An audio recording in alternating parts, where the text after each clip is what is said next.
Ankleshwar Surat state highway પર car ધડાકાભેર વૃક્ષ સાથે ભટકાઈ હતી, જેમાં 3 લોકોના મોત નીપજ્યા હતા. સમગ્ર બનાવ અંગે સૂત્રો પાસેથી મળતી માહિતી અનુસાર અંકલેશ્વરથી સુરતને જોડતા સ્ટેટ હાઈવે પર ગમખ્વાર અકસ્માતની ઘટના સામે આવી હતી, જેમાં 3 લોકોના મોત થયા હોવાના અહેવાલ સાંપડ્યા હતા.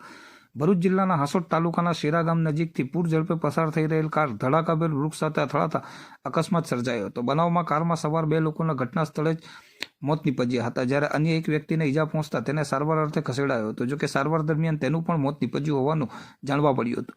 વધુ વિગતે જોઈએ તો ગુજરાતના ભાવનગરના 3 યુવાનો કારમાં વહેલી સવારે સુરત જઈ રહ્યા હતા. તે દરમિયાન અકસ્માતની આ ઘટના બની હતી. બનાવની જાણ થતાની સાથે જ હાસોટ પોલીસનો કાફલો ઘટના સ્થળે પહોંચ્યો હતો અને મૃતદેહને પોસ્ટમોર્ટમ માટે ભરૂચ સિવિલ હોસ્પિટલ ખાતે ખસેડાયા હતા. વહેલી સવારના સમયે કાર ચાલકને ઝૂકવો આવી જતા અકસ્માત સર્જાયો હોવાનું પ્રાથમિક અનુમાન લગાવવામાં આવી રહ્યું છે. જોકે બનાવની વધુ તપાસ પોલીસ ચલાવી રહી છે. કારમાં સવાર 3ના મોત નીપજ્યા છે અને આ 3 યુવાનો 22-25 વર્ષની ઉંમરના હોવાનું જાણવા મળી રહ્યું છે. અકસ્માતની જાણ થતાં જ મૃતકોનો પરિવાર ભાવનગરથી ભરૂચ આવવા રવાના થયો હતો. 3 પૈકી એક યુવાનની સગાઈ થઈ હોવાનું પણ જાણવા મળ્યું છે.